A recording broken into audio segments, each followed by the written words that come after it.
You're out of luck, your streak is gonna end. You've been all bark, no bite, it's time to just pretend. The crowd is getting loud, they're chanting for the win. Jeremy's got the spider and it's getting under your skin. Go Jeremy, go! That's here in your name. The fire in your eyes, driving Deuce insane. He can match your style, he can't play your game. Go Jeremy, go, that's here in your name. Your hashtags can't help you when the pressure's on the rise. Jeremy's on the rise, he's soaring to the skies. You thought you built an army, but it's falling all apart. His music's got the rhythm that's breaking every heart. Go Jeremy, go!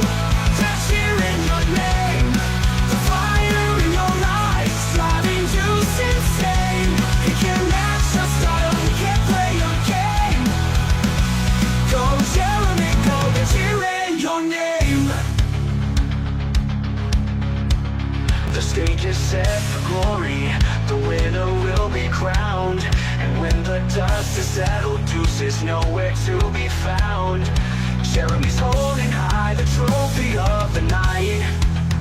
The fans are all united in his blazing light.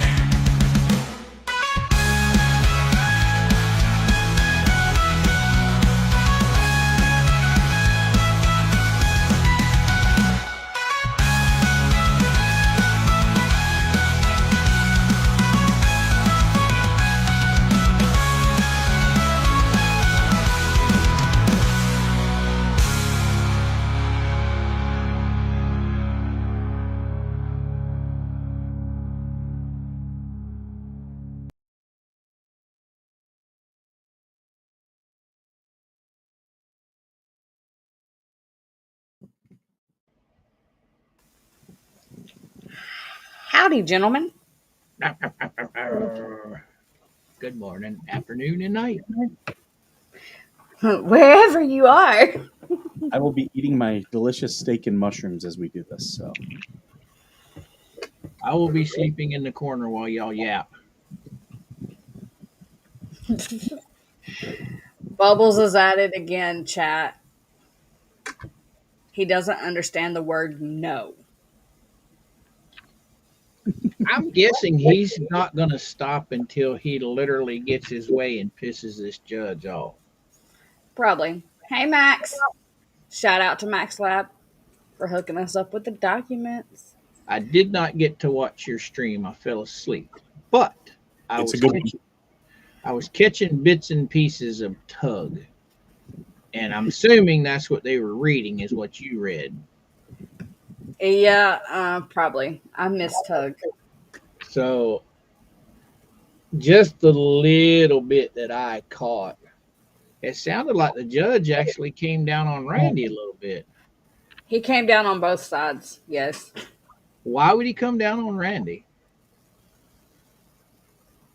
Because it's obvious that Bubbles is doing this trying to just bleed Jeremy dry with all these motions. Well, he's purposely doing shit to trigger Randy, to get Randy riled up. Miss And Tammy, the judge don't see this? right?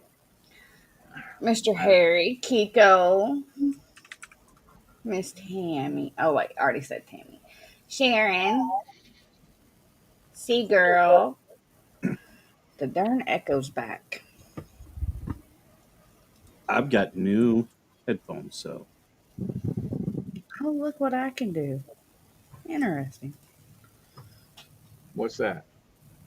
So did you know that you can push this little button on Restream to allow your guests to control stuff on screen? No, I did not. Yeah, it says guests can control all presentations. Where is that located? When you go to your little settings thingy at the bottom and it goes to general, it has participant names, And then underneath participant names, it says guests can control all presentations. I don't see it on this end. It must be just on It's when you're the host. the main host. I have to look at that. Joan, Native, hello everybody. Because basically, it would just, if you're paired with me, it should just give you the same screen as what I have, I would imagine. I don't think that's what it means by it, it's meaning you can just automatically throw something on screen. I think. I don't know. I just turned it on. We can test it and find out. Well, we'll see. Magic.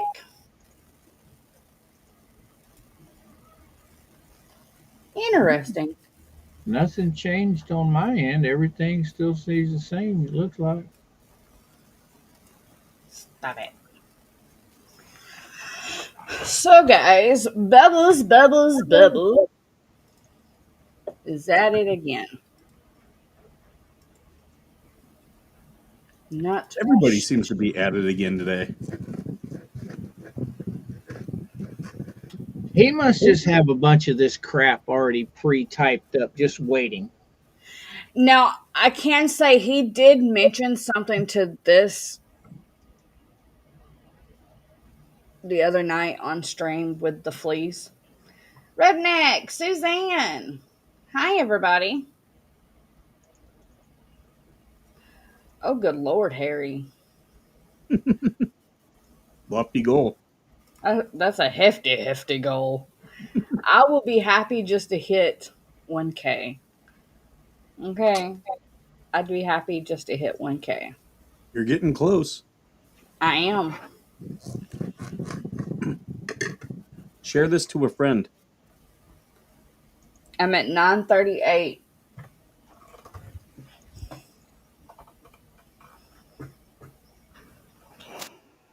No, he doesn't listen. He doesn't understand what no means. No means no. No touchy. No talky. No, no.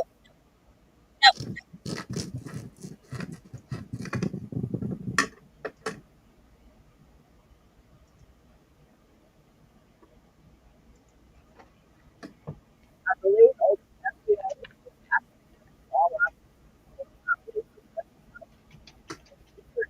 before he gets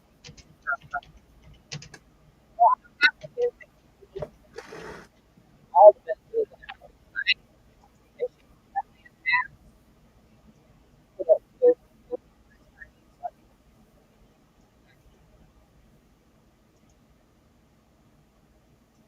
Right, Miss Karen? Me too. I was just curled up the time watching him play PlayStation. Mike was like, get up. We got more motions. I can't just. How about now? What's that? Can you? The chat said I was cutting in and out. I had moved the mic back. That might have been the problem. Sounded like you was arguing with yourself. Sounded like I was arguing with myself. Yeah, buddy. Can y'all hear me now? Yeah, you're fine now. It's just a minute ago it sounded like you were having a conversation with yourself.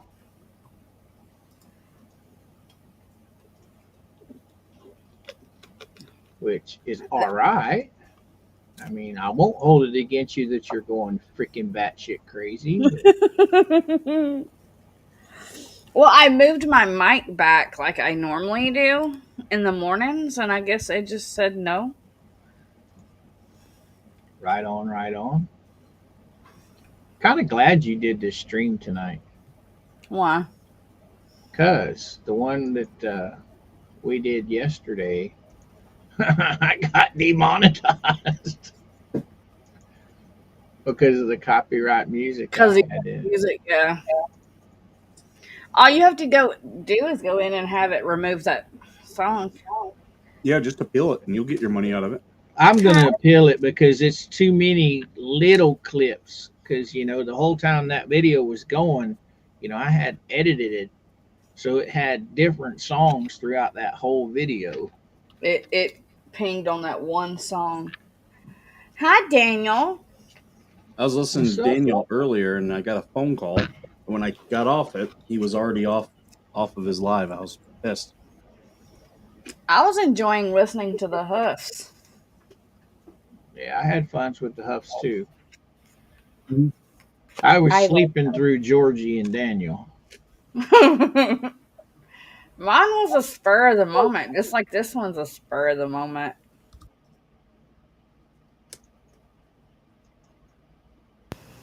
So, Bubbles has filed a motion to dismiss under FRCP 12B1. Hasn't he already filed under 12B1 before? He's filed some emotions. It all gets running through my head. For I lack have of subject matter jurisdiction. The defendants moved to dismiss this lawsuit pursuant to FRCP 12B1 on the grounds that federal diversity jurisdiction under 28 USC 1332 clearly does not exist. A memorandum of law in support of motion to dismiss under FRCP 12B1 is filed herewith. So that's just one page. Hey, sweetness. Since we're all three paired, you're gonna have to put your overlay up there, or the chat won't be able to talk with each other. Oh crap, I forgot. See, there's a reason you keep me around. Just now, where you got the avatars on the side, put them on the bottom. That way you can, or put them on the, well, put them somewhere where you don't have them on the side. It'll blow up your screen a little bit for you. Well, schmucks. Shnikey. Nope. How do I? One all the way ain't at the very end. At the very end. Now you have to go into where you turn them into circles. Yep. Your customization, and then that'll give you the little 4 points.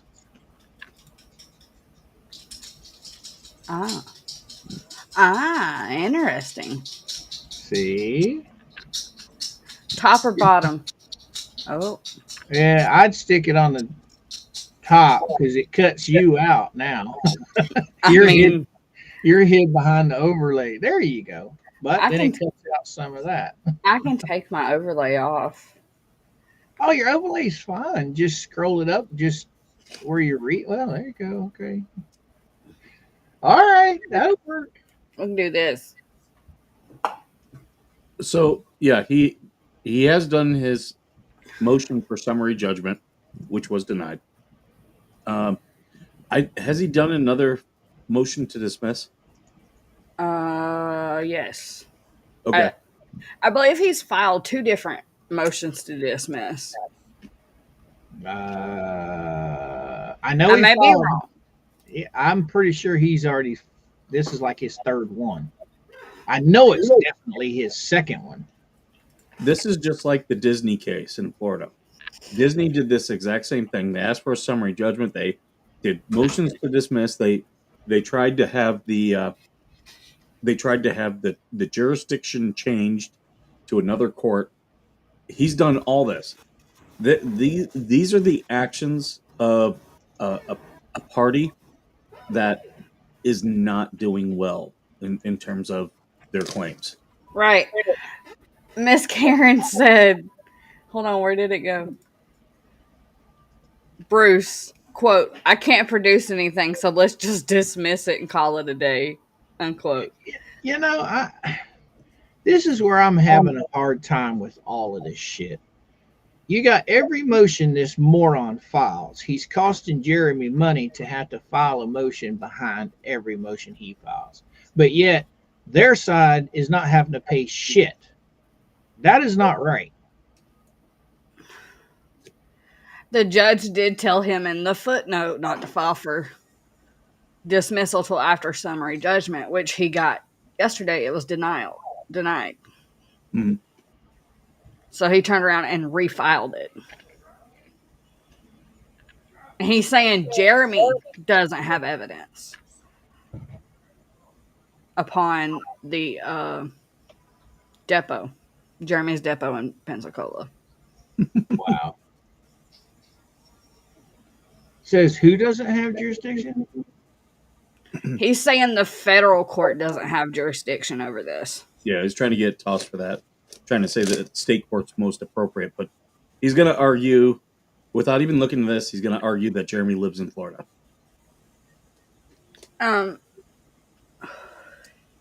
If you want to help me read along, because it's 14 pages, it's Sure. the PDF 68.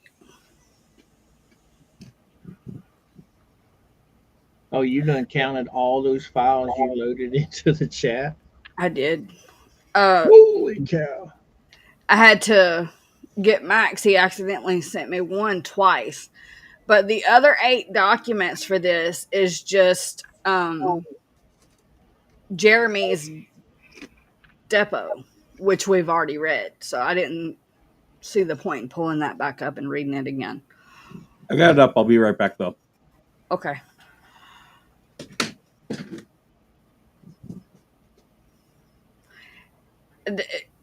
Max said this is like his 4th motion to dismiss.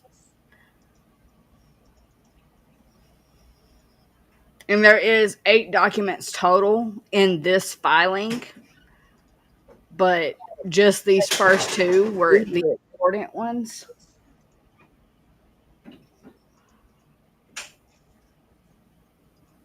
Because the other documents, I read through them, and it's just pages from Jeremy's depot. That's what I thought when I clicked on one of them and started reading it. I'm like, this isn't a motion. This is a deposition. So he's put parts of the deposition in as evidence, right? As his excuse to have it dismissed, yes. That's funny. Yes, Miss Sharon, there's 14 pages in the memorandum. But he also filed pages from the depot transcript as the excuse of why he's filing to dismiss.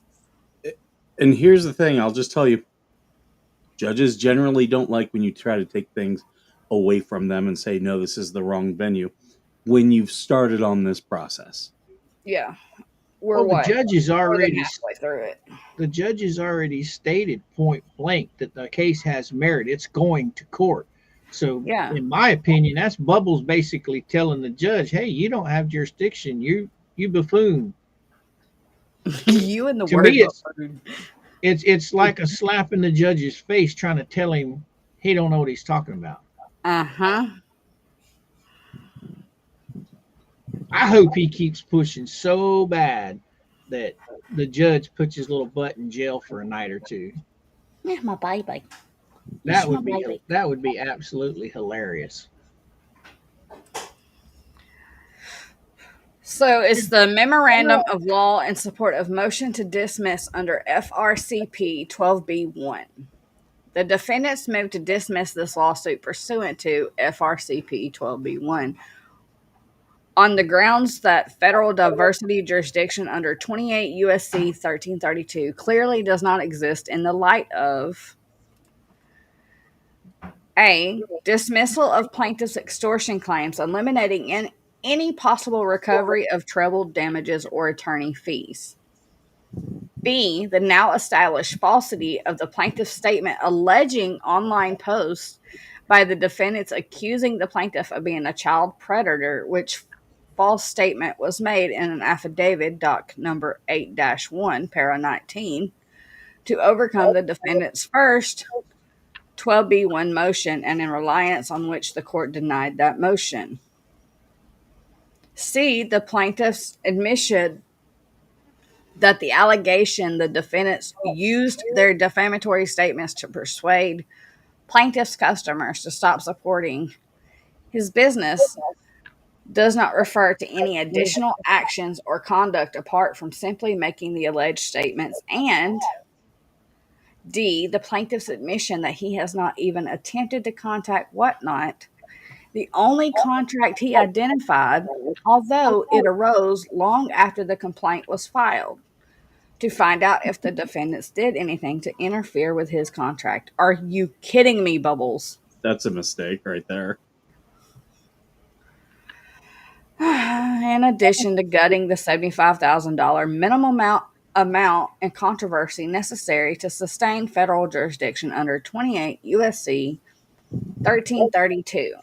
These grounds also pertain to the issue of the plaintiff's bad faith in invoking federal jurisdiction in the first place, such that the court should not retain jurisdiction even if it has discretion to do so.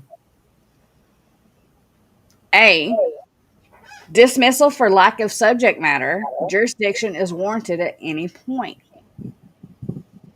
Although the court previously denied a 12B1 motion at the outset of the litigation, doc number 14, concluding that the allegations suffice to meet the federal diversity jurisdictional minimum amount in controversy of $75,000, where it has become clear that the plaintiff cannot meet the jurisdictional minimum, dismissal is warranted for lack of subject matter jurisdiction under 28 U.S.C. 1332.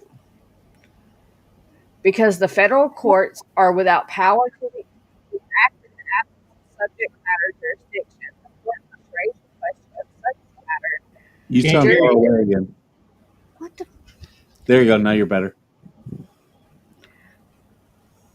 Maybe it's my plug. Could be. Oh, you ain't holding your tongue right. Oh, is that what it is? Yeah. Have you tried putting your arms over your head? Oh, no, you're just being a smart ass. Did you happen to shave your feet today? I shaved my legs, yes. That's what took me so long to get in stream this morning. I'm sure the chat didn't need to know that.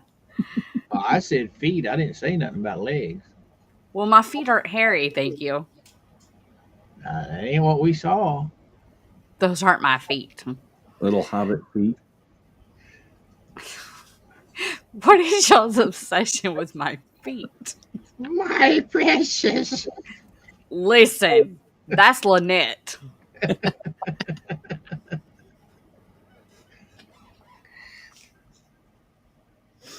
She can't walk around with bare feet. She could get a nail in her eye. Yeah. what he said. When the court lacks subject matter jurisdiction, it cannot proceed at all, but can only note the jurisdictional defect and dismiss the suit. Still Code v. Citizens for a Better Environment. Cazella v. Winter case number 606. See also Hunters Run Prop Owners Association Incorporated v. Centerline Real Estate LLC.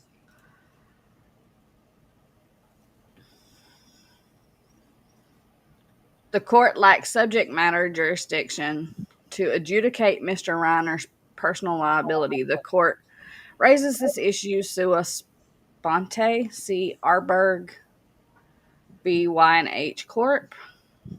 The objection that a federal court lacks subject matter jurisdiction, Federal Civil Procedure 12B1, may be raised by a party or by a court on its own initiative at any stage in the litigation. B. Dismissal of the plaintiff's extortion claim removed treble damages and attorney fees as part of the minimum amount in controversy calculation. The court's decision denying the motion to dismiss was based largely on the potential recovery of treble damages plus attorney fees on the now dismissed extortion claim. What are you giggling about? Because I'm wondering how he's gonna show that, but He we can go can't. on. I think he knows it's going to get dismissed. He's just going to make Randy file again.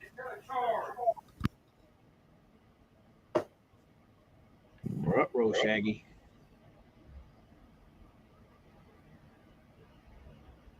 And on that side note, chat, how is Mikey?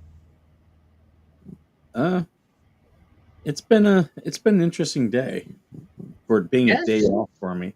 Yes, it has been an interesting day, man. Been a lot of enlightening going on today. Are you beating on your desk? No, I got to get this boom off of. It's connected to my desk. I got to get it off it, but I have nothing to connect it to right now. So I'll drill something in the wall that it can connect to. just a matter of time. Well, you weren't. I don't think you. No, it was Georgie. After our stream yesterday, I was showing her some tripods that I built out of PVC Mm. for my cameras and stuff. Maybe you could do something like that out of PVC where it's not attached to the desk, but yet you're not drilling into the dang wall. You know what I mean? I mean, I'll look around. The problem is I've got limited space and limited power. So until I can do, like, I want to put in a couple more outlets in this house. And my brother's going to help me. He was an electrician. So. All right. That sounds good. I'm not handy like Mr. Huff. Oh, are you back? Yeah, sorry about that. Frodo? Daddy, the daddy voice is kind of intimidating. I thought Mr. Baggins was knocking at the front door. Who? Nobody. I'm so confused. Frodo Baggins. Oh, The Hobbit. why are y'all bullying me?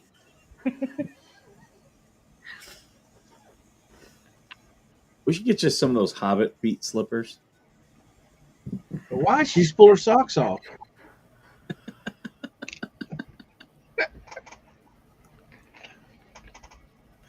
Copperwise, yes. Deuce is again asking to have the case thrown out. Yep. Again. Oh, For the good. fourth or fifth or third. I've lost count with Bubbles. So it says, additionally, plaintiff has brought a claim under Florida Civil Remedies for Criminal Practices Act based on defendant's alleged acts of extortion. If plaintiff prevails on that claim, then he may receive treble damages. No kidding, Captain Obvious. Courts should consider the availability of treble damages when deciding if the amount in controversy requirement has been met. Considering the availability of treble damages when deciding if the amount in controversy was satisfied. Barson v. Shar. The court must include any alleged treble damages available under Florida law in calculating the amount in controversy. Plaintiff has also sought attorney's fees under Florida Civil Remedies for Criminal Practices Act. The act provides that a successful plaintiff may receive reasonable attorney's fees. Florida Statute 772.1041. And the 11th Circuit has stated that when a statute authorizes the recovery of attorney's fees, a reasonable amount of those fees is included in the amount in controversy. Morrison v. Allstate. Thus, the court may include a reasonable amount of plaintiff's attorney's fees in deciding whether the amount is in controversy has been here. When the possible actual damages are combined with the possible treble damages and the possible reasonable attorney's fees, the court easily finds it is more likely than not that the amount in controversy exceeds $75,000. And I'm amused by this part because he keeps quoting his own case in his motion. You see this? The judge has got to be seeing how inadequate this moron is. I mean, No, her name's Alexis. we're nowhere near being close to lawyer status, let alone judge status, and we see how incompetent this prick is. I mean, it's mind-boggling.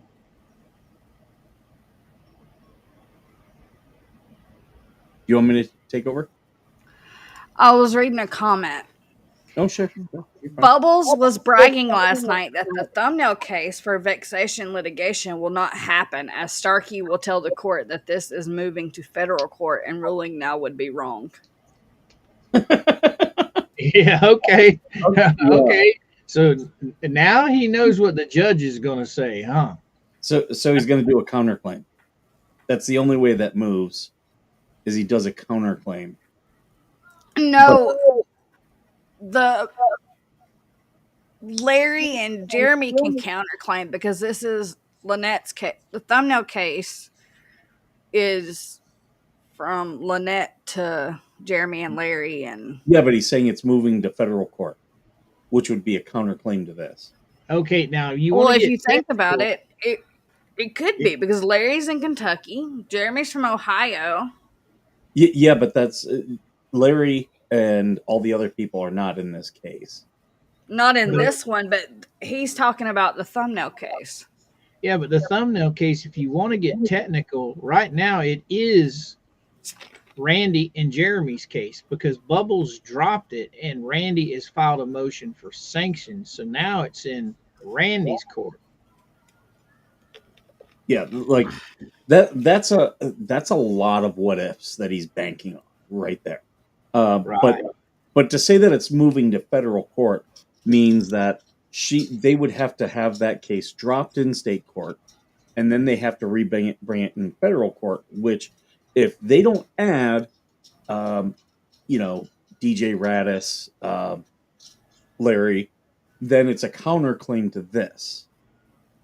Is what they would be stating. Wow.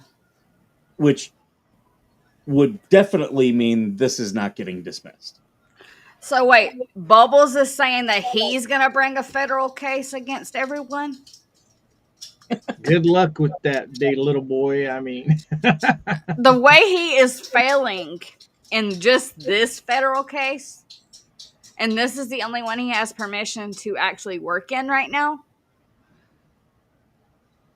You know, it would absolutely be priceless Again, if this little dude actually filed a case and the same judge that's going over Jeremy gets assigned to that one. Oh my god. Oh. I hear another Judge Davis comment coming. I better never see you in my court again. Right? Kentucky does have anti-slap law. So if he were to file that in federal court, Larry could try to say, no, this is not appropriate for federal court, and I'm going to do an anti-slap lawsuit in Kentucky. They've got Mama Coop to 400 subs. All right. Thank you, guys. Let's keep it going.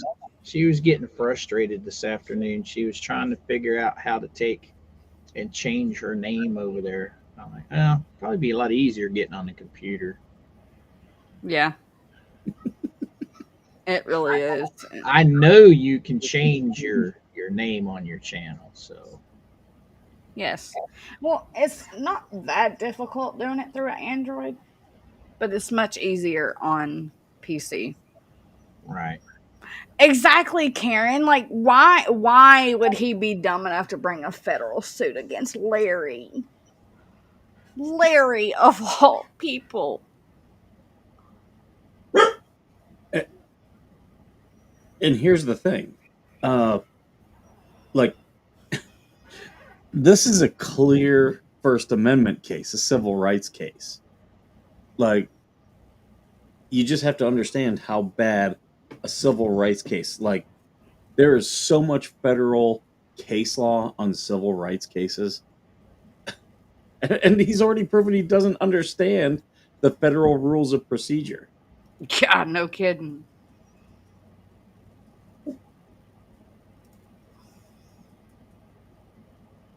I don't think he's going to like the aftermath of this, whether it be his new social presence or the court judgments. I think it's all going. I mean, it might even put him in the loony bin. Susan said BBB needs to go back to basics, starting with school. Like, he's trying every scumbag lawyer move. He really is. If Jeremy didn't have the money that Jeremy has, he might be successful. But he picked the wrong person. Jeremy's got means. Well, and like Jeremy said the other day, it's not a matter of win or lose now. It's a matter of principle. He's going the distance, no matter if it costs him everything he has. Yeah. Miss Karen said he will see Randy's before this one, right? He reads an order. Hopefully. Did Randy submit another one today? No, the one we read this morning. Okay, so he hasn't. The judge now, the one that Randy sent in that we read today, the judge has just ruled on that this afternoon, right? No. No. What was No. the one that the judge ruled on this afternoon? That was the motion to compel. Yeah. It was Randy's motion to stop them from stalling on discovery. Yeah. Judge McDreamy told Bubbles to cough up the evidence for discovery, and he has 14 days to do so. Okay, well, what was the motion that Randy filed on? It was the motion to compel because Bubbles was refusing to give up the stuff in discovery. Okay, well then, what was the judge's decision that you read tonight? That he has to cough it up, and he has 14 days to do so. Okay, so the judge has ruled on Randy's motion. Yes. Yes. Okay, that's what I was asking. But that wasn't the what we talked this morning was Randy's response, and that hasn't been ruled on. Now I'm lost again. That was Randy's response to Bubbles' motion. Yeah. Oh, so the judge ruled on Bubbles' motion. No. No, he ruled on Randy's. Randy we did Randy's rebuttal to Bubbles' motion. That's what we did this morning. Then later on today, the judge ruled on Randy's motion for discovery. Yeah. Okay. It's so much happening at once. It's really easy to get confused. It's like it's all hitting us at once. And here's the thing, like Bubbles doing all these motions, like judges, they understand that there's going to be a lot of motions, but if they're unnecessary, they get very fed up with lawyers who just are delaying and wasting the court's time. Well, up until now, Randy's just been responding, right, to most of it. Most of it. Yeah. He filed the motion to compel because Bubbles was refusing to hand over the items requested in discovery. And now Bubbles has no choice. He has 14 days to choke up phone records, social media records, Yep. phone numbers, the Now, whole he nine. doesn't cough up the evidence or what he's supposed to cough up. What are we looking at then? Sanctions or contempt? of court? Contempt?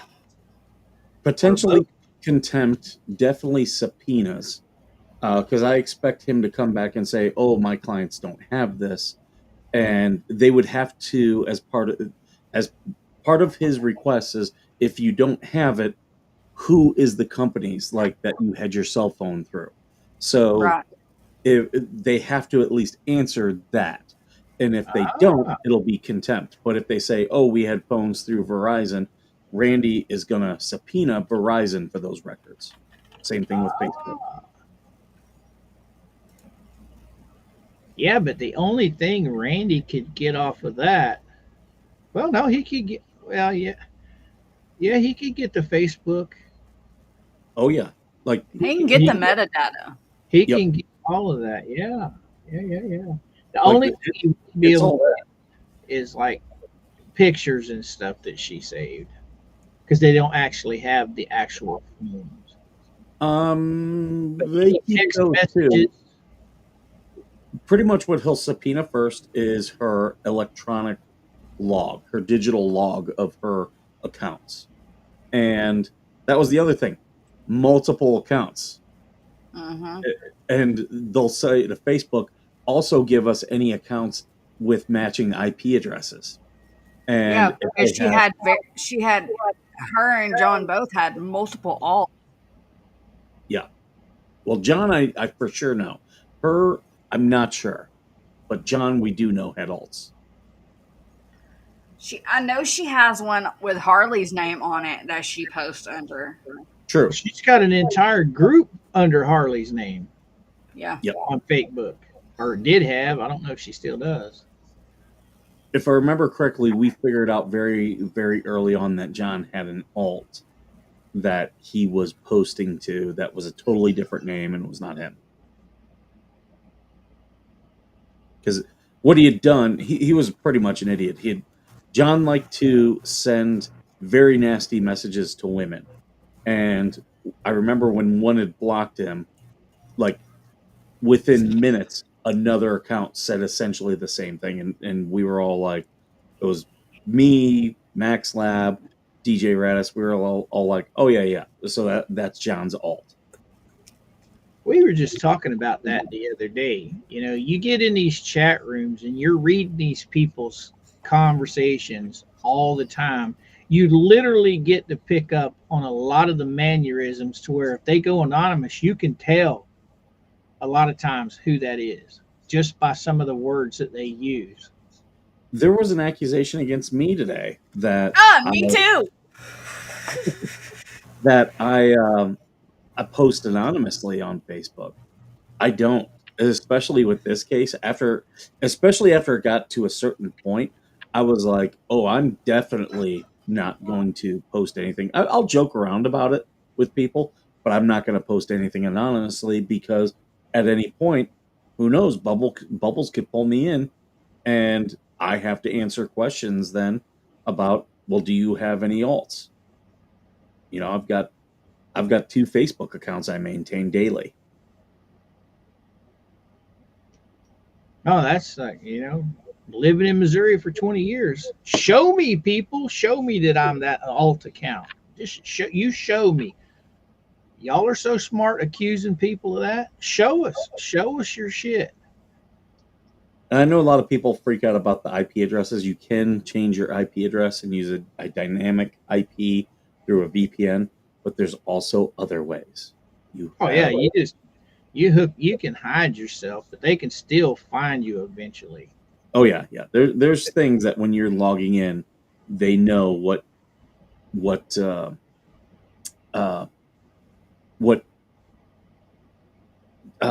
am I trying to say? What medium you're using? Are you using a computer? And if you use the same laptop, same tablet, same phone, they can see that. They can see which one it's coming from. Most definitely. Oh my God. What happened now? Magic is trying to distract me. I know. I had to turn my notifications off. I logged out of my Facebook on my PC and I'm still getting the freaking notifications. On your phone. Stop it. Mute the browser. I closed it. Like I completely logged Facebook out of my computer and it's still dinging. Yeah, that's what I do. I mute the browsers.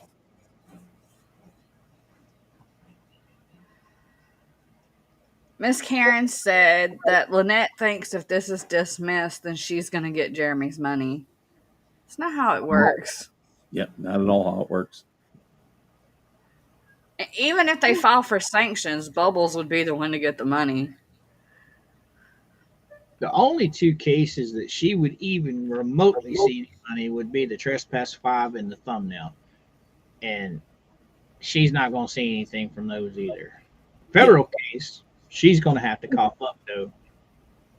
I'd have to look at, like, for the image, the thumbnail case, federally, they would need to show where they made money directly off that. Especially, I know for copyright, but we're not talking about copyright. We're talking about likeness, which is a little bit different. So I'd have to look that up. But knowing copyright, you have to show not just that it was infringed, that federally, that you made money off of it. Emotions in motion. Bruce gets reported to the Connecticut bar. What's that? The Flea's thumbnail says that Bruce got reported to the Connecticut bar. Well, yeah, we knew Megan did. I know at least 2 others. You would think that there would be some way, since he's fighting this in federal court against Jeremy, and he's doing a lousy job at it. He's being very unethical about it. You would think that there would be an emergency way you could file in Connecticut to get his license taken. They'll do something about it. They'll look at everything. They'll do an investigation. But a lot of these regulatory agencies are very, very slow. I mean, how long has he been involved in all this stuff with Jeremy? It's been a good 6-8 months, hasn't it? I've been dealing with the general that's trying to get me off the base. I've been dealing with that since the end of June.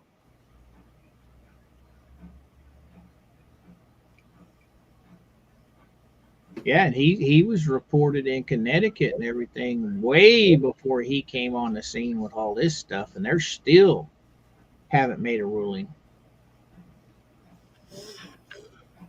Copper said, will the Connecticut bar do anything, though? I don't know. That's all up to them. Yeah. I don't know who else. I don't know who else filed, but if Megan filed, I'll guarantee she filed with a ton of proof. And I do know she filed with an attorney, so that it wasn't like her just making a call. Right. It was an attorney who filed. And he has no friends there. I can say that. I know Squid filed against him too. That lady in Northport, that paralegal in Northport, filed against him too. So that's what, 3 reports? I think Megan's and the lady in Northport will be the 2 major ones, especially with Megan filing with a lawyer, and then the lady in Northport, that's witness tampering. And she's a paralegal.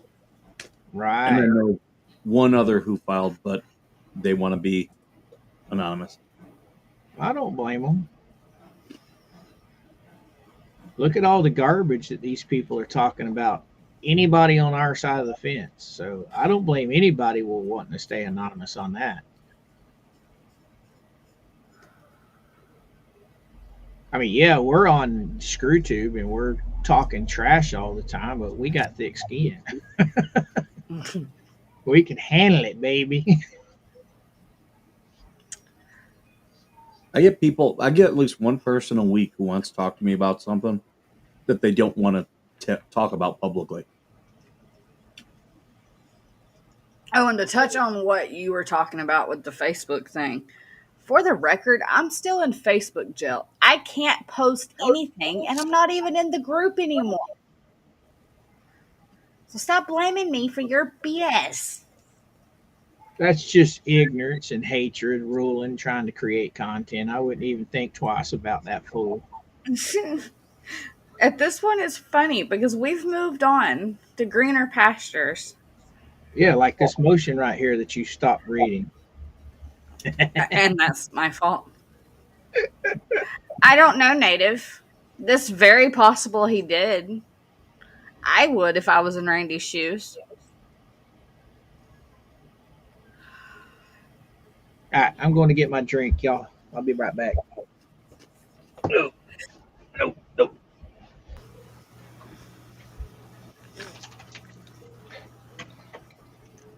I have to laugh.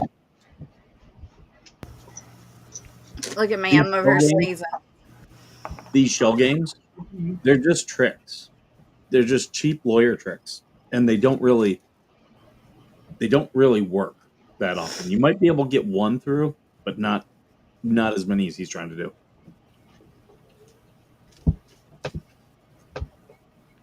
I mean, at what point do you just give up and let it go to trial? You've been told no like 3 or 4 times now. Like, suck it up, Buttercup. You wanted on this train ride. Suck it up and do your job. So he thought he was going to be so masterful against Jeremy in the depositions, and be able to get everything that he wanted and then get it dismissed because of something Jeremy said or did? That's what it looks like. Body? No. All right. Good night, Miss Karen. She didn't? I thought she did. See, girl. Oh yeah, yeah. What you doing, dog? All right. How many pages you got on that Yes. total? The court date is set for August. Going at this rate, it's not going to start in August.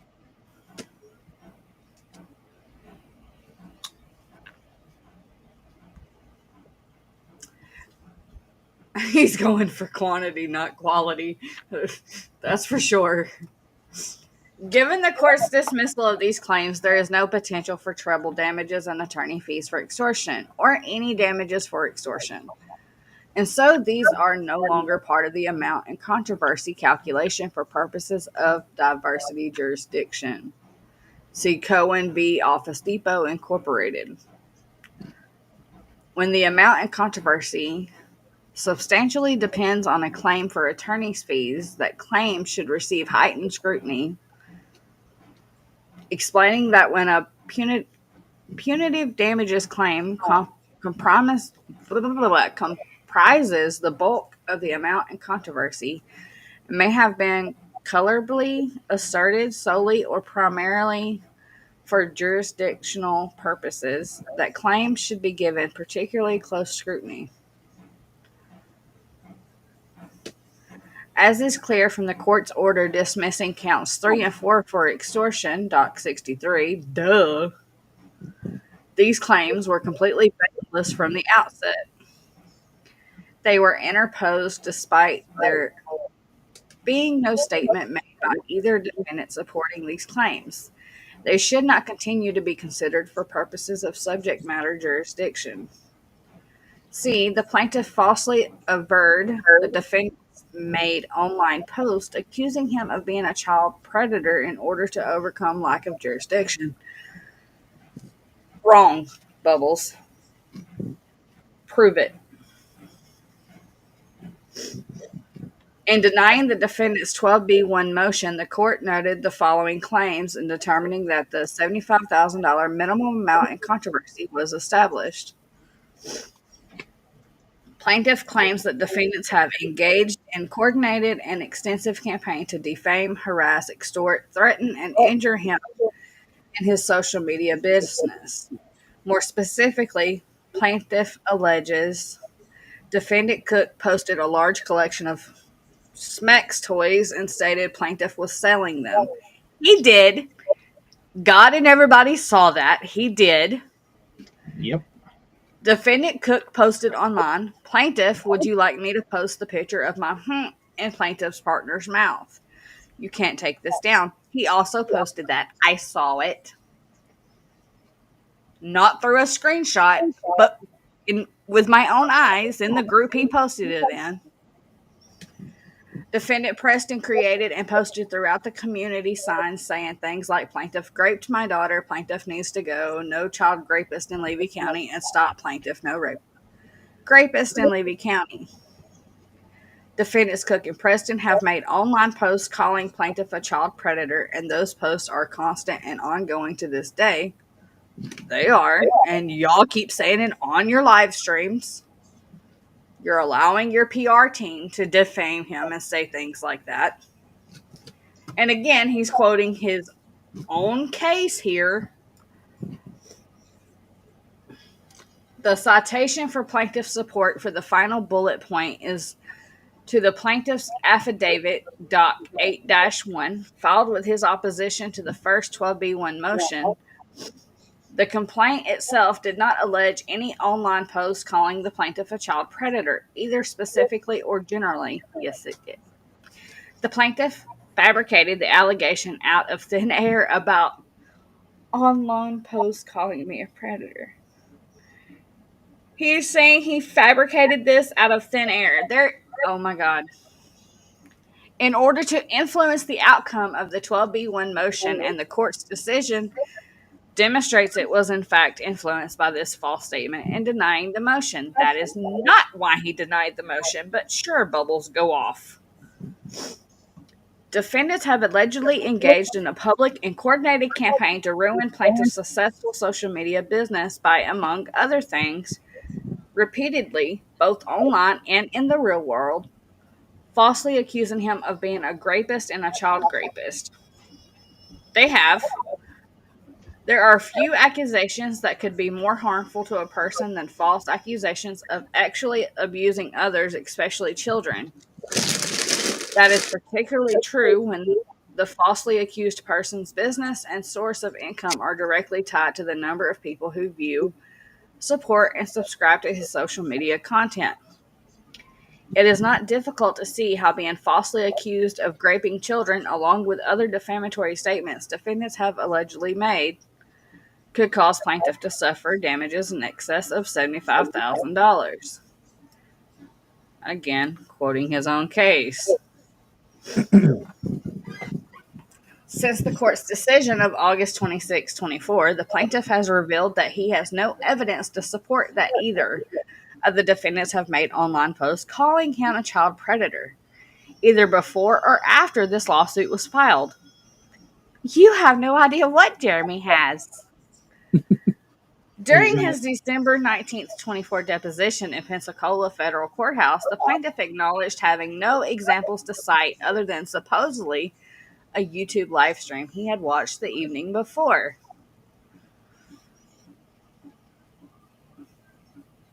Bestie.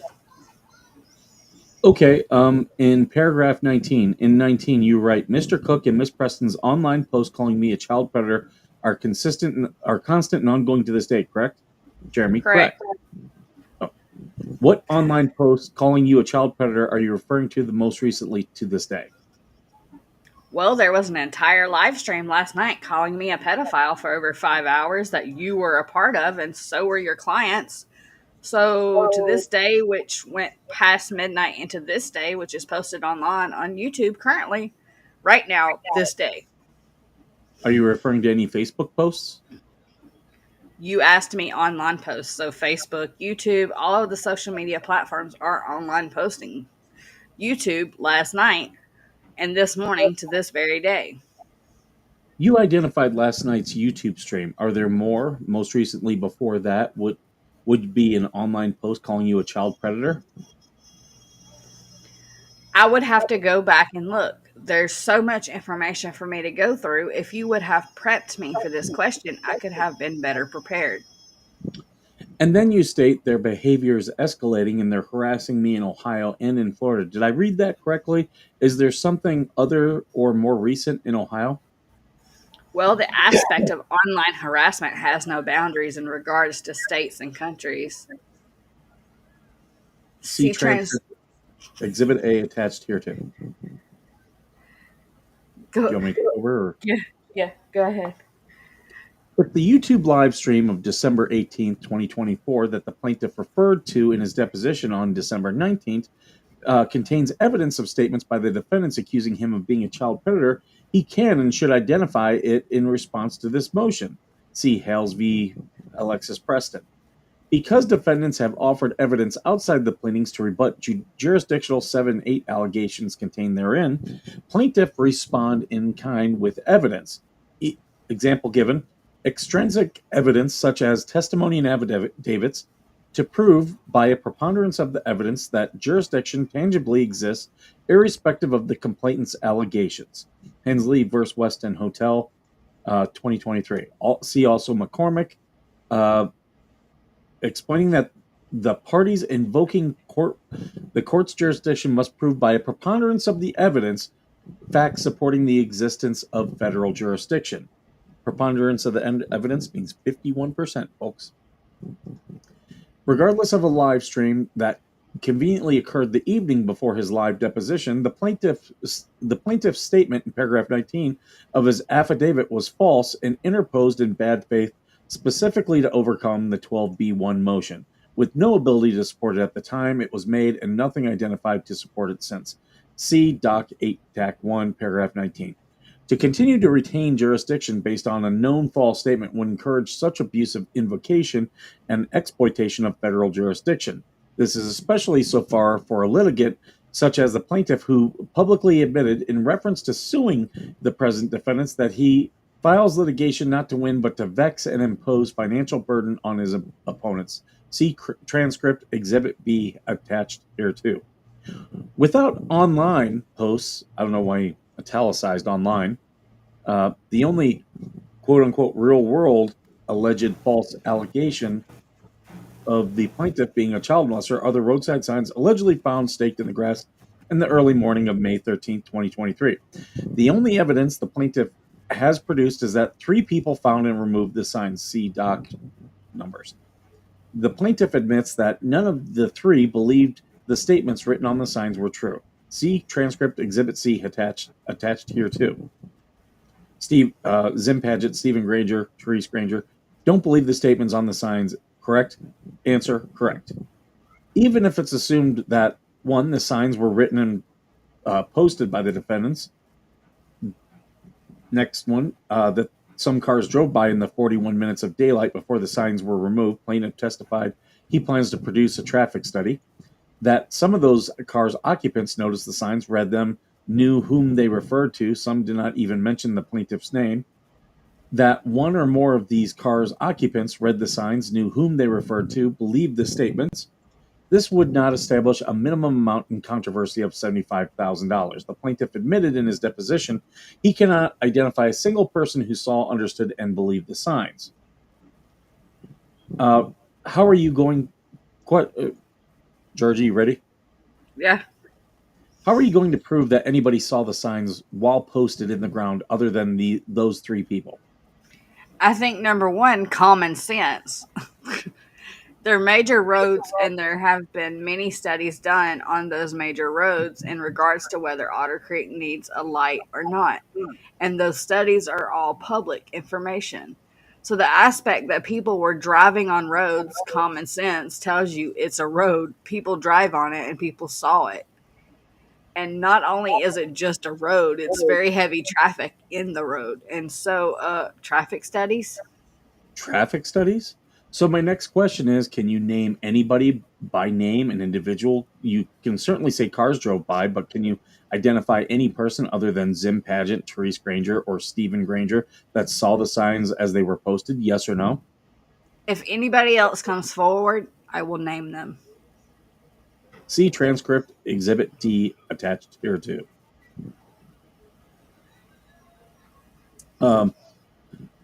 D, the plaintiff admitted the defendants did nothing to use their alleged statements to persuade customers to stop supporting the plaintiff's business.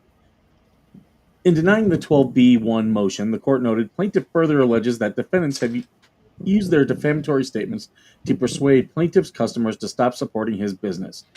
Hales v. Preston.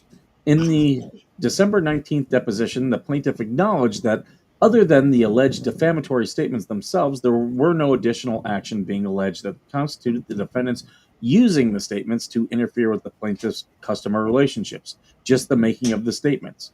Question: apart from the statements themselves, what did Preston and Cook do that you're describing as, quote, using their defamatory statements to persuade Hales customers to stop supporting Hales?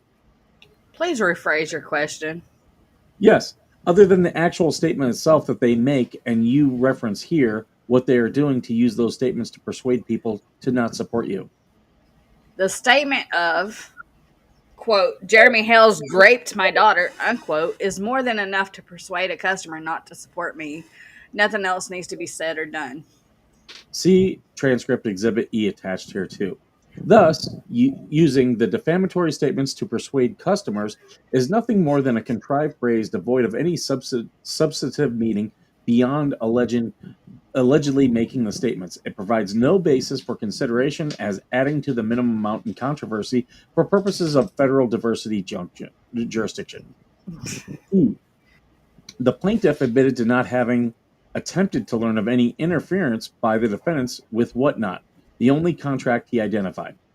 The plaintiff identified only one contract he claims the defendants interfered with, whatnot, but admitted in his deposition that he did not contact Whatnot to learn if either of the defendants had done anything to interfere with this contract. See Exhibit F attached here too. Do you have any evidence that John Cook made direct contact with Whatnot of any kind at any time? I will contact Whatnot and find out who contacted them. Do you have any evidence that Michelle Preston, Lynette Preston, contacted Whatnot directly at any time? I have evidence of your client saying, report everything that I do, which we actually looked at in your exhibits earlier this morning.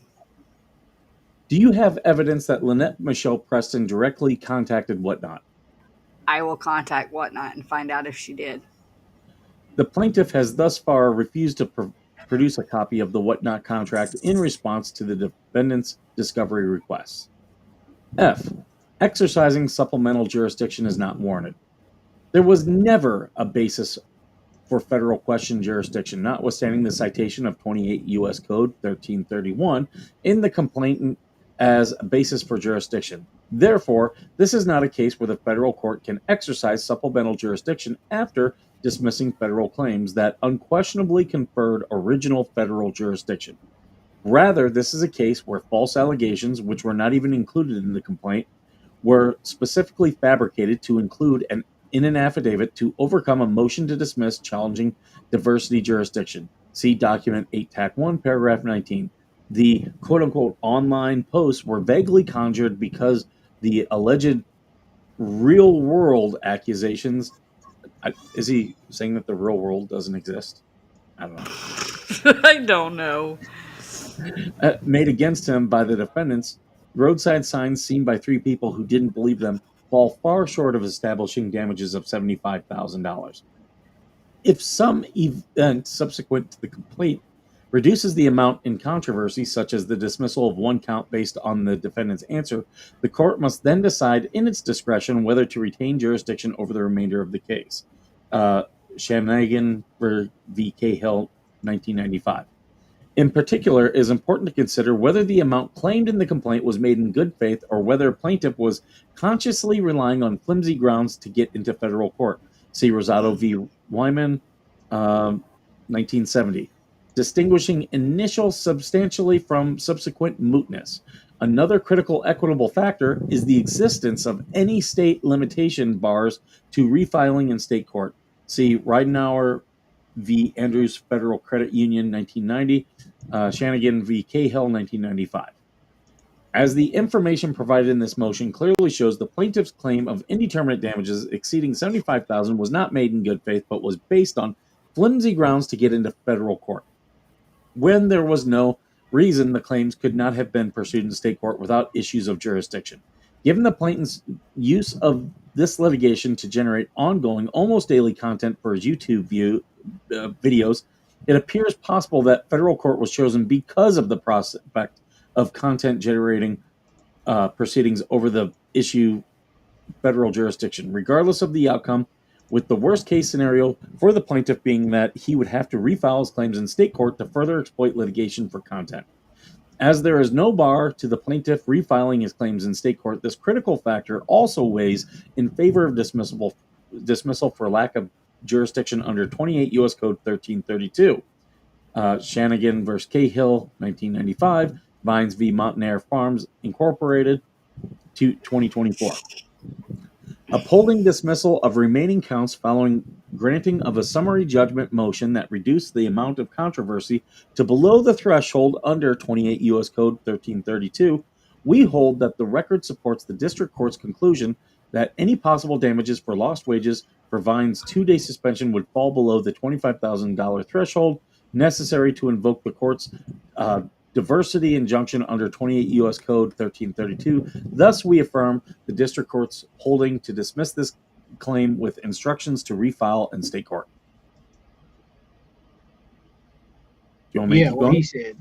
Conclusion. Federal jurisdiction was invoked by the plaintiff with no basis for claiming extortion in the first place, and the plaintiff made a false statement in his affidavit intended specifically to influence the outcome of the first 12B1 motion. In light of the contrived basis on which the plaintiff invoked federal jurisdiction, plus the inclusion of a false statement in his affidavit to influence jurisdiction, and because he cannot possibly establish $75,000 in damages, the court should dismiss this case for lack of subject matter jurisdiction.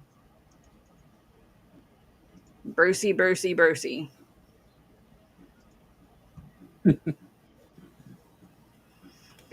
I swear, this man. I think he's just going to piss off the judge.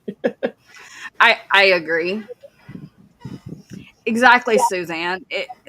Her crossing state lines by contacting his mayor in Ohio, harassing his mayor in Ohio, trying to get him run out of town, should be more than enough to hold it in federal jurisdiction, in my opinion. I may be wrong, but that's my opinion.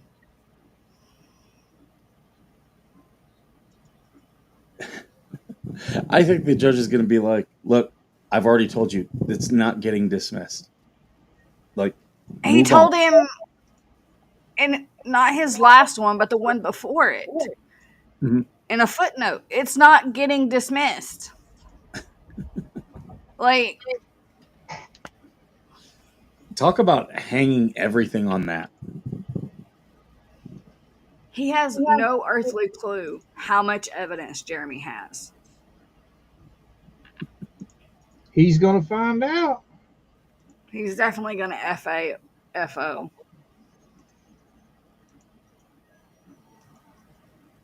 So what? We're now waiting on 2 more answers from the judge? Yeah, the motions will stack up, and the judge can rule on them at any time.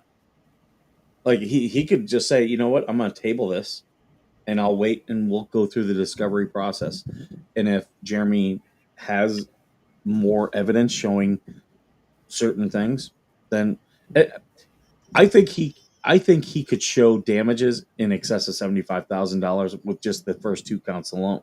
You got to think that could be that would be what, 27,000 or no, it would be 35,000 for her, 35,000 for him. Hi, Bruce. He is so set on pissing off the court, isn't he? Mm-hmm. He's a goobar. They cross state lines with their stalking. Yep. That makes it federal. Yeah. It does. Yes. Hi, Dwayne. I wonder if anything from Ohio is going to be admissible in this federal case.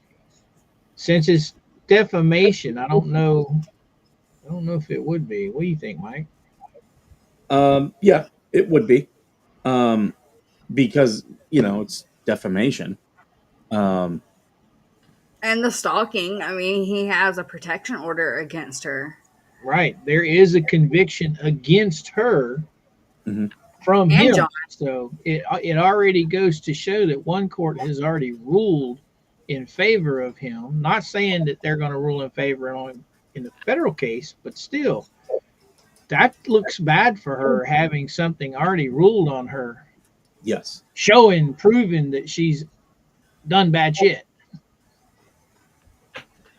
So you have 6 on X watching. I have 43 in my chat. Mike has 30 in his, and Coop, you got 22 in yours. It was higher earlier, but it's dwindled down. Yeah, you had like 30 something in there earlier. We have 101 total watching. Y'all make sure y'all are hitting that thumbs up on all 3 channels. You want some good news? To help push this out for everybody? What's that? George is up to 400 or 940 subscribers. I see. Once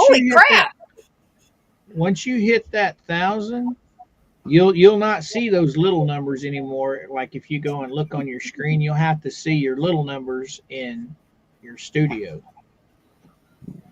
Because like right now, if you look at my page, it says 43.2. It don't show you what's after the 2. Once you get over 1,000, it'll be like 1,100, and then whatever it is after that, you won't see it unless you go into your studio. Like That's right now, right. we can tell you what your exact number is. Huh?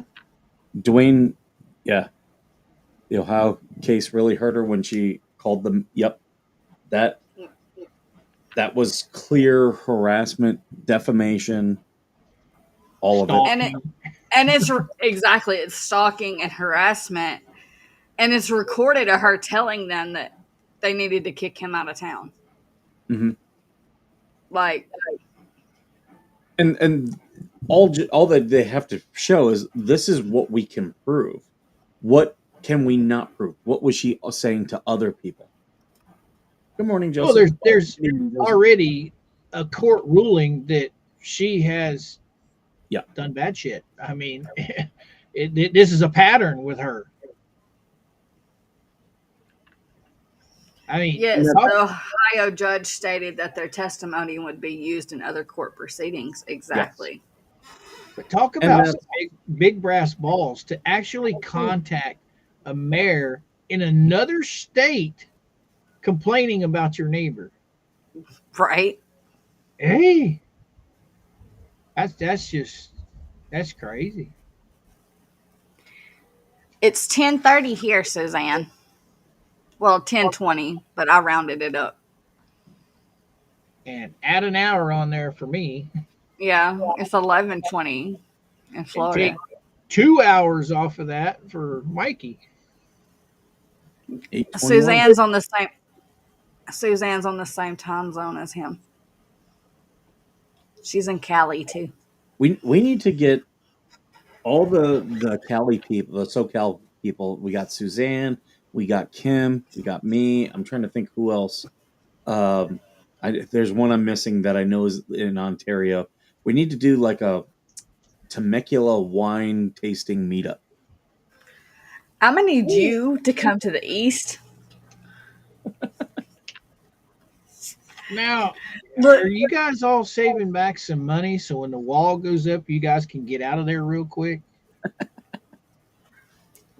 question: Can we sell off California to Mexico? Like, is that a plausible thing? That would be an idea. Talking about leaving the U.S. and it's like you do realize once you do that, the water spigot gets turned off. Like Yep. California uses every other state's water. It could get its That's own. That's what I love about Florida. We ain't got to worry about none of that. We got water everywhere. San Diego uses water from the Colorado River. San Diego, it's nowhere near the Colorado River.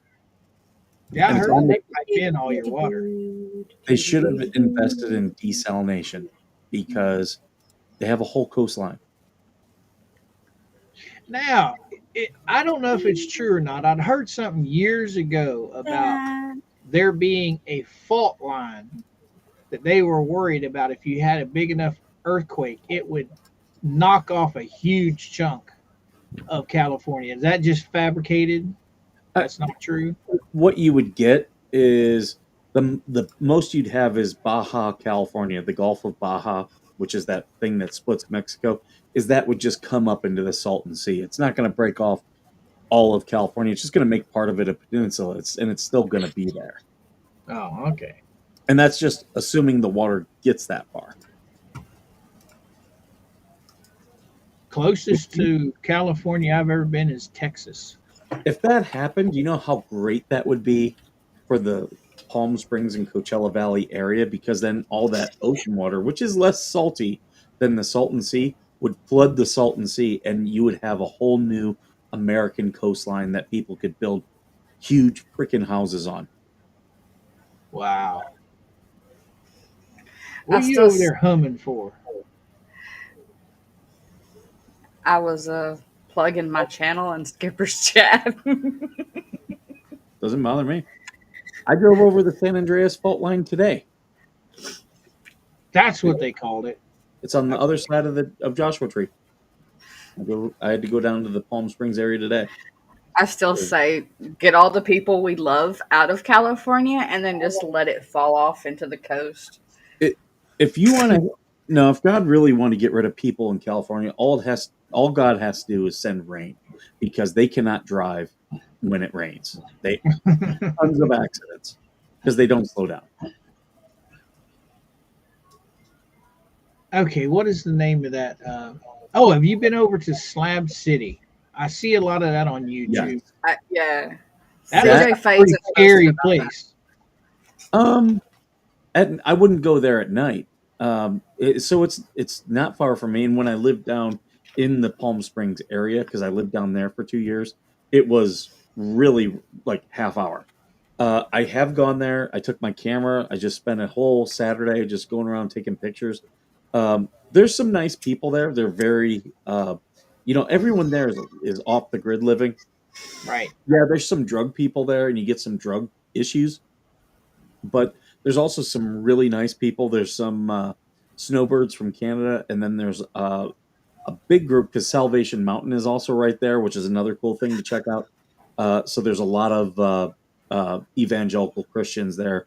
I got invited to people. They're like, "Hey, we're having a barbecue. Come on over." They didn't even know me; just walked up to me and said, "Come have a barbecue with us." Yeah, I've got one of my van life guys, Paul, that when he had his step van going, a lot of those van people went out there and they would spend a lot of time out there. It's It's big free. right now, this time of year, because like today it was 75 degrees. So Right. everybody's down there with their dirt bikes. They call it Glamis, and they've all been riding the dunes. And then on the other side over here behind me, closer, it's actually land now owned by the base. This week they're doing the King of the Hammers, which is another off-road racing event. Wow. But watching Paul's videos when he would be staying out there, I don't know if I could even sleep at night. That would be some scary stuff. It's incredibly peaceful. And like, I know I've talked to a couple people about coming out here and visiting. Where I am, you walk outside my house, you have a sky full of stars. Now, I do want to go in some of the American deserts at night because they say that it is so bright with the stars. It is unbelievable. It is. Where you get out there far enough that you can't see any city lights anywhere. That's what I want to see. I'll get to this question, but my mom, when they were out here, what was that, 2 months ago, 3 months ago, we were standing outside, and I was just pointing out how, because you can see satellites, and the other thing is old rocket bodies that are still in orbit that were dropped off the space shuttle. They're visible. You can see them if you know where to look. In fact, I use an app called Night Sky that helps me find them. But we're standing out there looking. My mom was like, "Well, what's that? Those lights over there?" I'm like, "Oh, that's the lights from Las Vegas." And she's like, "That's 3.5 hours away." I'm like, "Yeah, but there's nothing from here to there." And the light reflects off the clouds. So yeah, you can see the lights from Las Vegas. That's another place is Alaska I would like to go just for the nighttime experience with that. What is that? Aurora borealis thing Yes, up in the sky? That would be cool. that came down here when we had that solar storm. Came down here, you could see parts of it this last summer. I Like, it was hard to see with the naked eye, but when you took photos, you could really see it. Um, and yes, I've seen the Queen Mary. I have not been on it, but a good friend of mine did do not only the ghost tour, but she stayed in one of the rooms, and she didn't have any experiences herself, but she likes to do that. She goes to all the haunted places. Oh, that's I'll take awesome. I'll take the tour. I'm not sleeping over. All I'm right. Catholic. We believe in demons. I don't think it's demons per se. I do think there is a lot of spiritual presence on the ship. I mean, think about Come on. how many deaths have happened on the Queen Mary. Before it was not only as a cruise ship, but when it was part of our military as well.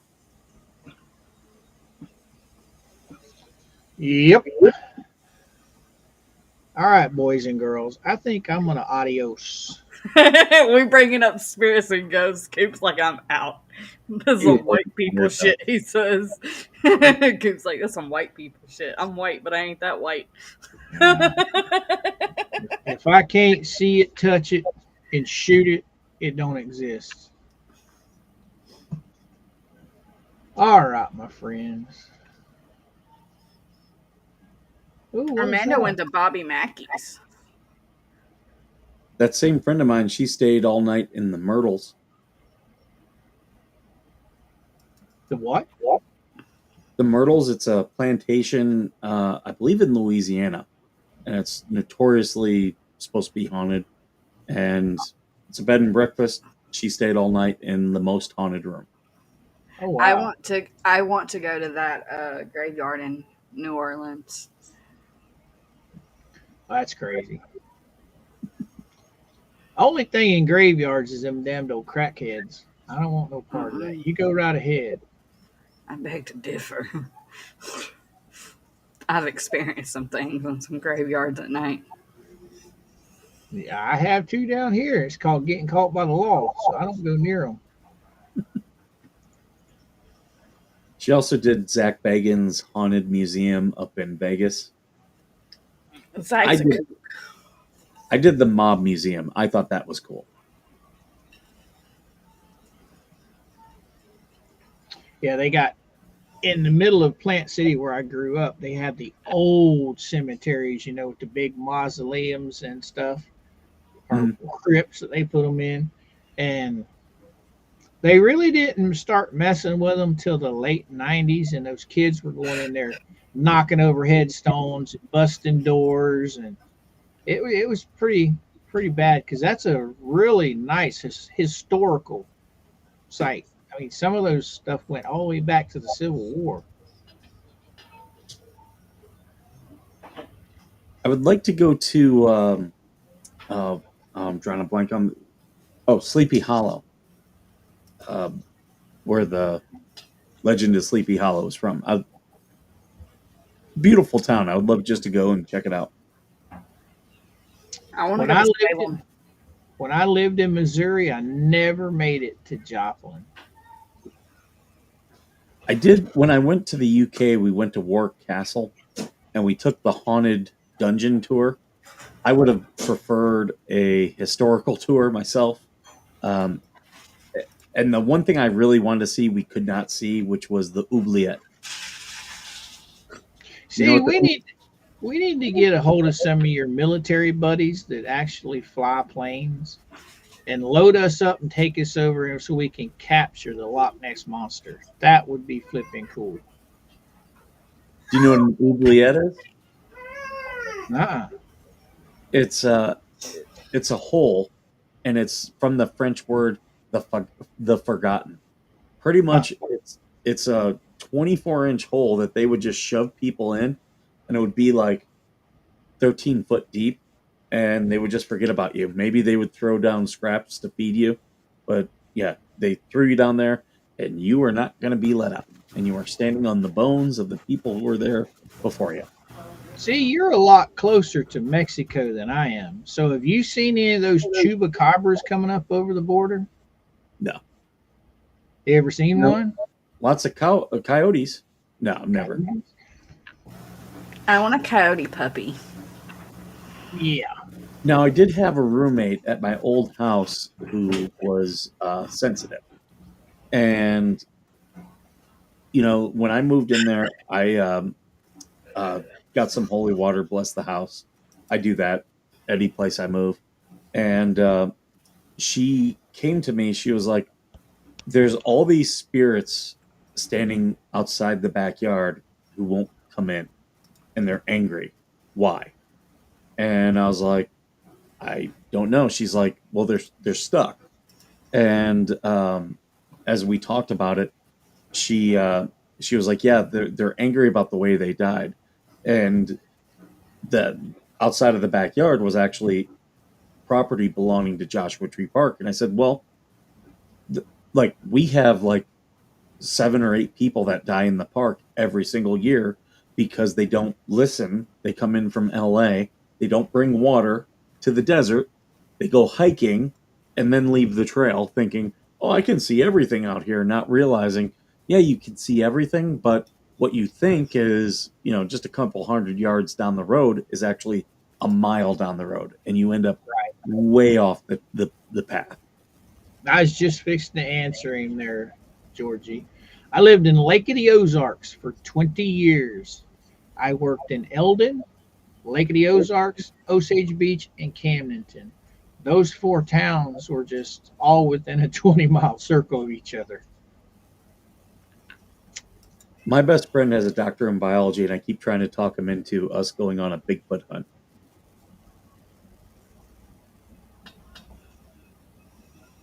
Why does the Lizzie Borden sound familiar? Lizzie Borden took an axe, gave her father 20 whacks. She unalived her whole family. Yeah. Ah, okay. I got you now. I've never heard of the Jenny Wade house, but I would love to go to the Lizzie Borden house. And the White Witch of Rose Hall. Well, what about the Bates Motel? That's I've not been to a it. real TV show. How I've do you been to it. know? It's on Universal Studios. Yeah, so Universal Studios. Yeah, the house and the motel. We haven't been there in a while, though. We want to go back. I don't think they've been around for a lot of years now, but the old traveling circuses, like when we were younger, Mike, you remember them old circuses? There's still some around. Is there? That would be, some of those guys got some interesting stuff from way back when. I did a story the other day about a tiger at one of the circuses grabbed its trainer, and they had to, in the horror of all the audience, had to beat it to get it off the dude. Man, that's something else.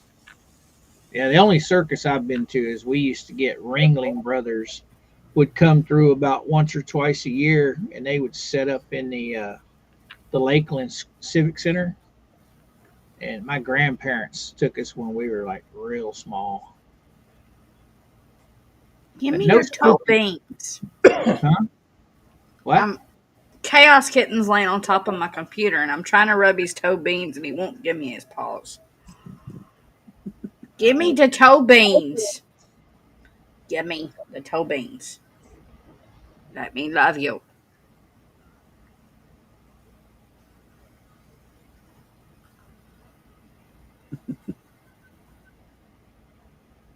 The lake was really nice, Josh. I mean, Joseph.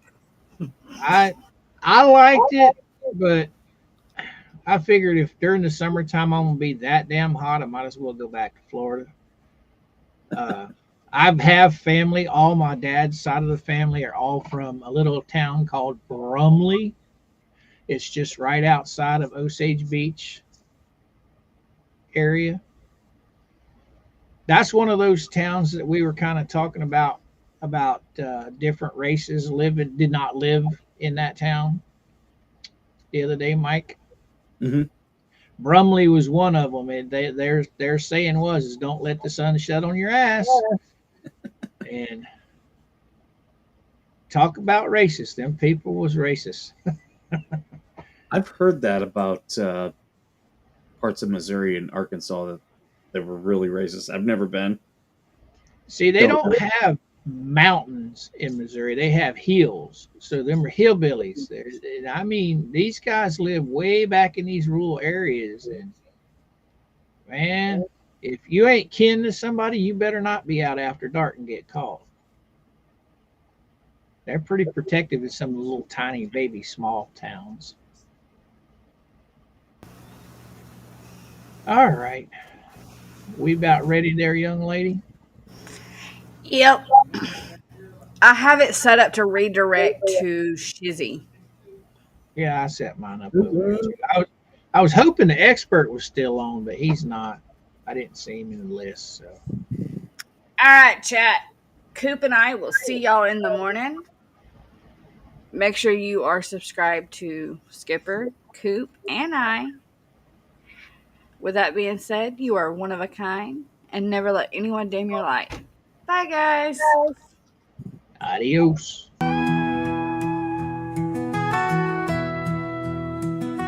Georgie's gotta go for now.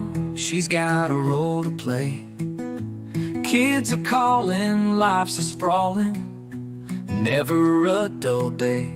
She loves all her subscribers, each and every one. But mom, life's calling louder till the setting sun. Goodbye for now, dear friends, till we meet again. Georgie's heart is full of love for every message sent. You're one of a kind, don't let them dim your light. She'll be back real soon, till then, good night. In the quiet of the evening, when the kids are fast asleep, Georgie reads your messages, a treasure she'll keep. Though she's busy now, her mind's on you all, wondering about your days and nights as the raindrops fall. Goodbye for now, dear friends, till we meet again. Georgie's heart is full of love for every message sent. You're one of a kind, don't let them dim your light. She'll be back real soon, till then, good night. Mom's life is a journey full of ups and downs, but in every single moment, love's the sweetest sound. She'll be back to share her stories, her laughter and her tears. But for now, she blows a kiss to you near and dear.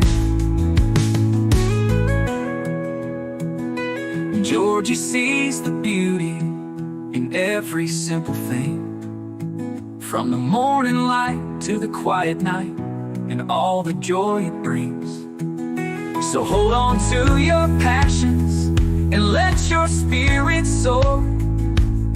She's grateful for your love and can't wait to share more.